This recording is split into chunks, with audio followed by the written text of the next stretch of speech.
أهلا وسهلا بكم في قناتي هنور أرض. هنكمل الجزء الثالث والأخير من عمل الشنطة.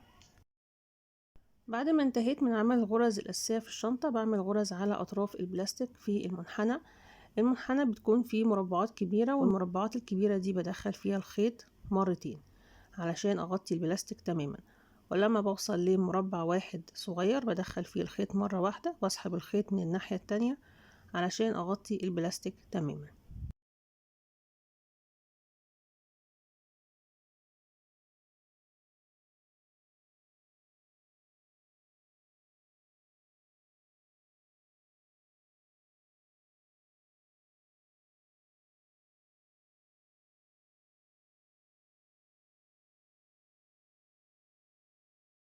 الغرز على أطراف البلاستيك بتكون من الناحيتين، من الطرف اللي هو اللي جوه الشنطة ومن الطرف من عند القلاب كمان، بس اللي عند القلاب أنا مش بكمل للنهاية، بعمل بس جزء صغير من الجوانب علشان أسيب مساحة للربط.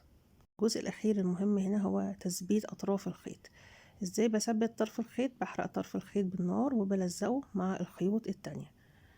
ودايما قبل ما اركب البطانة لازم اتأكد ان مفيش خيط موجود مش لازق. لازم اتأكد كويس قوي ان كل الخيوط ملزوقة، كل الخيوط ثابتة معايا، مفيش اي احتمال ان اي خيط ممكن يتفك بعد كده. ودي حاجة لازم براجع عليها وبتأكد منها اكتر من مرة قبل ما اخيط البطانة.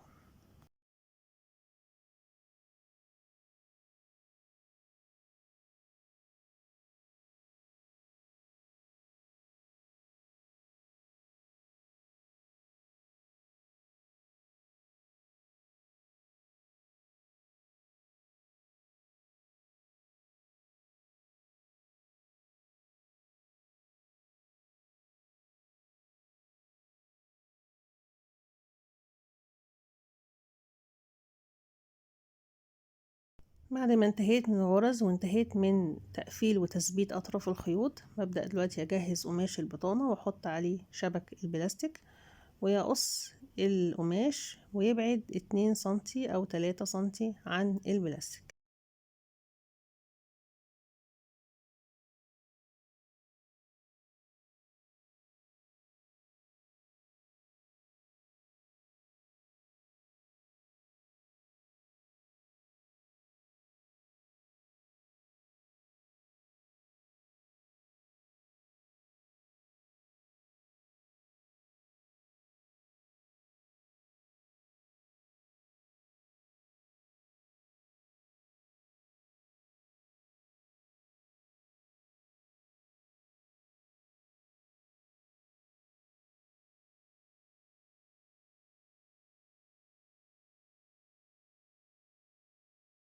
بعد ما انتهيت من قص القماش بثبت أطراف القماش بمشبك أو بدبوس من كل ناحية، وبسيب جزء واحد بس اللي أنا هخيطه ده مش بحط عليه المشبك.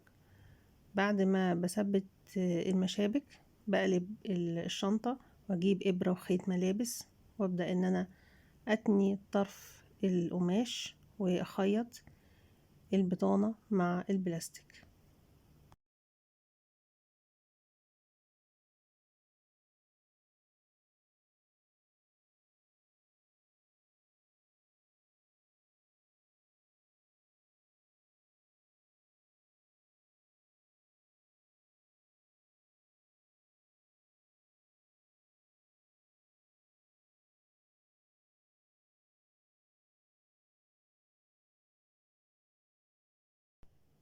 مش بقص الزوايا في الاول، زوايا البطانة بسيبها في المرحلة دي لان انا بقص على قد ما انا محتاجة علشان اتني القماش واخيط البطانة، ومش بقص ازيد من اللازم، يعني قد ما انا محتاجة بالظبط. لو محتاجة ازود ملي واحد بزود ملي واحد، بلاش ان انا اقص بزيادة علشان ده ما يبوظش البطانة.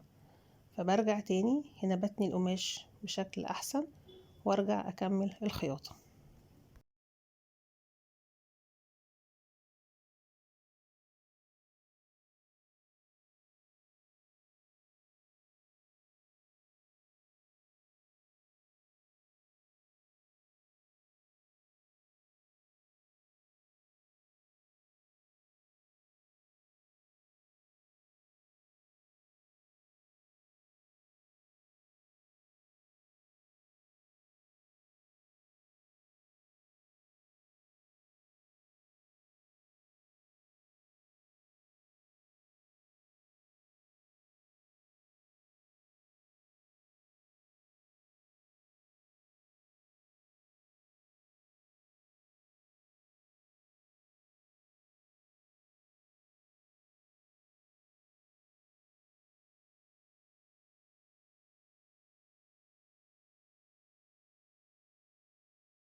هنا حسيت ان في لسه قماش عايز يتقص من الزاوية، بقص حتة صغيرة جدا على قد ما انا محتاجة علشان اتني القماش، وبرجع تاني بكمل الخياطة.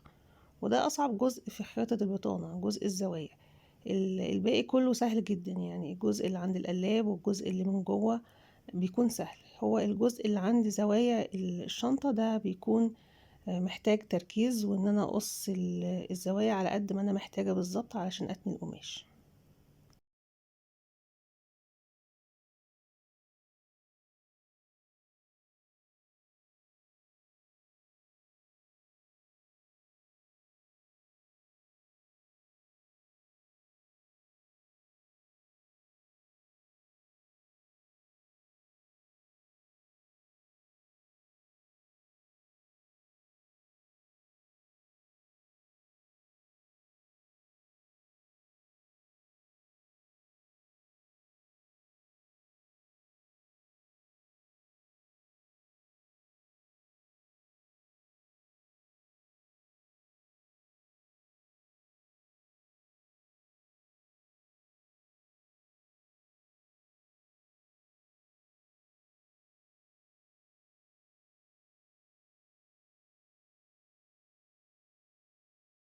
كل ما بوصل لجنب من الجوانب بشيل المشبك واتني القماش واكمل خياطة.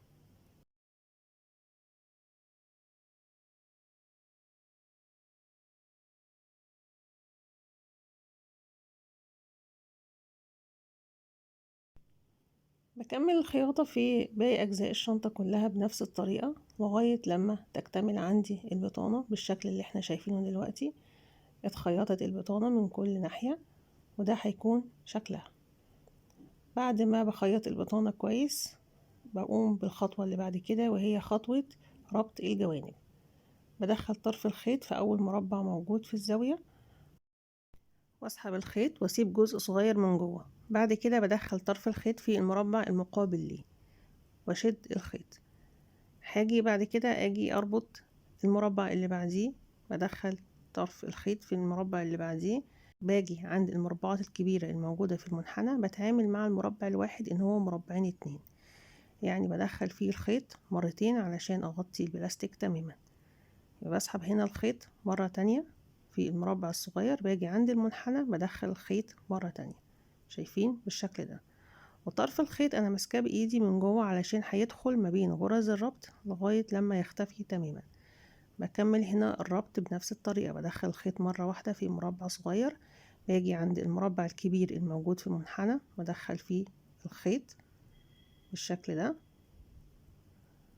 وارجع من الناحية التانية ادخل الخيط مرة واحدة من هنا، وارجع تاني للمربع الكبير الموجود في المنحنى هدخل فيه الخيط مرة كمان واشد الخيط. لما اوصل للمربعات الصغيرة بدخل فيها الخيط مرة واحدة سواء من الناحية دي او من الناحية دي، بشد الخيط على مربعين اتنين. وزي ما احنا ملاحظين ان طرف الخيط اللي من جوه ده بيدخل ما بين غرز الربط.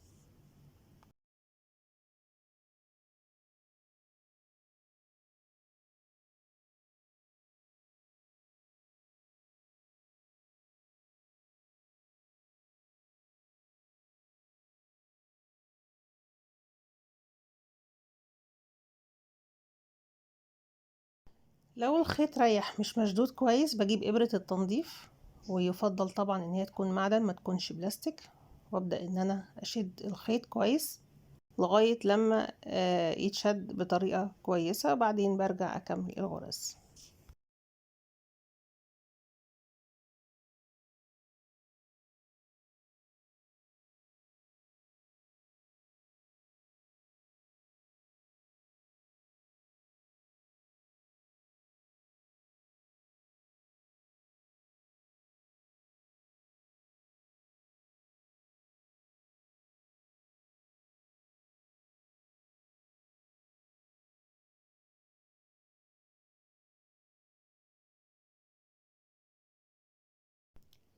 لما انتهيت من ربط الجوانب اللي مع بعضها ووصلت كده لاخر غرزة بتربط الجنبين مع بعض، بطلع فوق عند الزاوية البلاستيك دي واعمل غرز على اطراف البلاستيك زي اللي عملتها قبل كده علشان اغطي البلاستيك تماما. في عندي طرف خيط يفضل ان انا ادخله ما بين الغرز على اطراف البلاستيك. بعد كده برجع اعمل برضو غرز تانية على اطراف البلاستيك في الجزء الخاص بالجوانب عند الجانش. يبقى هي الفكرة ان انا بغطي البلاستيك من كل ناحية وبعمل غرز على اطراف البلاستيك. وصلت عند الجزء ده، باجي هنا برضو بعمل غرز على اطراف البلاستيك من فوق الجانش، وعندي هنا كمان مربعات كبيرة فهدخل فيها الخيط مرتين لغاية لما اغطي البلاستيك تماما.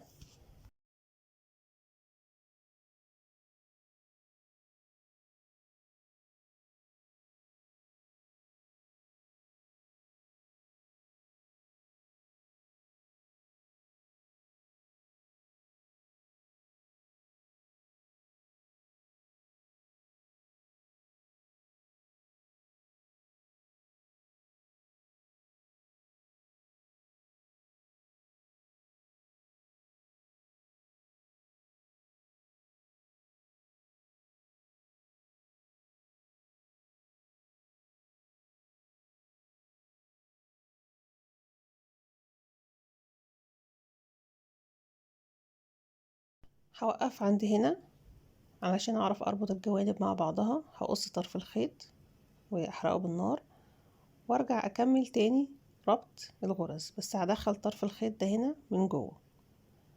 هكمل الغرز وهشد طرف الخيط من جوه واكمل الربط الجوانب مع بعضها.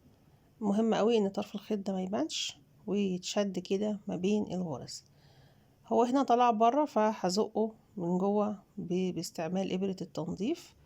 بعد كده هكمل الربط زي ما احنا شايفين وزي ما عملنا في الجوانب التانية.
بعد ما انتهيت من الربط بعمل غرز على اطراف البلاستيك من الجنب زي ما عملت في اطراف البلاستيك من جوه ومن عند القلاب. هنا بكمل الغرز على اطراف البلاستيك علشان اغطي البلاستيك تماما بالخيط.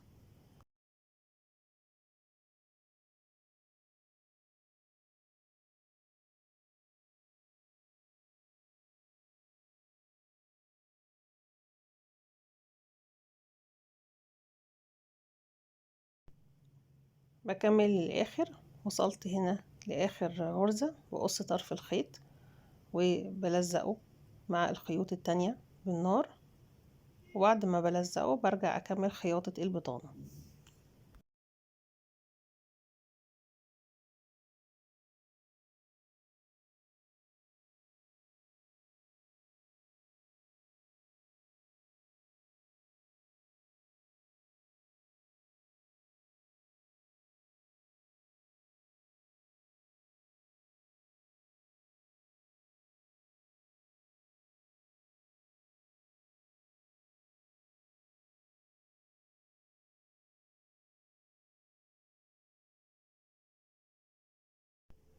كده اكتملت كل الغرز واكتملت خياطة البطانة، وده هيكون شكلها جميل جدا. وهيتبقى معايا من الخيط جزء صغير، الجزء ده ممكن اعمل بيه بعد كده حاجة صغيرة او يدخل في لون تاني مع شنطة. هنا في النص بالظبط هبدأ اركب القفل، قفل المسطرة او اي قفل موجود عندك متاح، بضغط عليه وبخليه في النص. بعد كده بقلب القفل من الناحية التانية وبدخل برضو البطانة من جوه، لو في جزء طلع برا بدخله جوه، ومعايا 3 مسامير بربط كل مسمار في الفتحة بتاعته وأثبت القفل واضغط عليه كويس. ربطت ال3 مسامير، هجيب الجزء التاني من القفل واركبه، وابدأ دلوقتي احدد له مكان مناسب علشان اركبه في الجزء التاني من الشنطة من جوه. بقفل الشنطة كده وبضغط عليه وببدأ ان انا اثبت الجزء التاني من القفل. ليه طرفين من المعدن بضغط عليهم من جوه من تحت البطانة لغاية لما اثبت الجزء التاني من القفل. كده الشنطة قفلت بشكل مريح وبشكل لطيف وشكلها كويس. اخر خطوة معايا هي تركيب السلسلة المعدن في الحلقات الموجودة في الجنب. الحلقة دي اسمها حلقة سهلة، بتكون مفتوحة بيدخل فيها السلسلة بسهولة، وده هيكون شكل الشنطة معانا في النهاية. شنطة سهلة جدا، الغرز فيها سهلة وبسيطة لأي حد مبتدئ لسه هيبدأ يتعلم يشتغل على شبك البلاستيك. نخلي بالنا في ربط الجوانب ان الربط يكون ماشي بنفس الترتيب من كل جنب علشان ما يحصلش اي خلل بعد كده يظهر معايا في النهاية بعد ما اربط الجوانب مع بعضها. بكده يكون انتهى فيديو النهاردة. اشكركم جدا على المشاهدة، وسعيدة جدا بآرائكم، وسعيدة جدا بتعليقاتكم، وسعيدة كمان بطلباتكم اللي بتطلبوها مني ان انا انفذ موديل معين. ما تنسوش تعملوا لايك واشتراك في القناة وتفعلوا الجرس علشان يوصل لكم كل جديد، وتابعوني في فيديو جديد وفكرة جديدة ان شاء الله.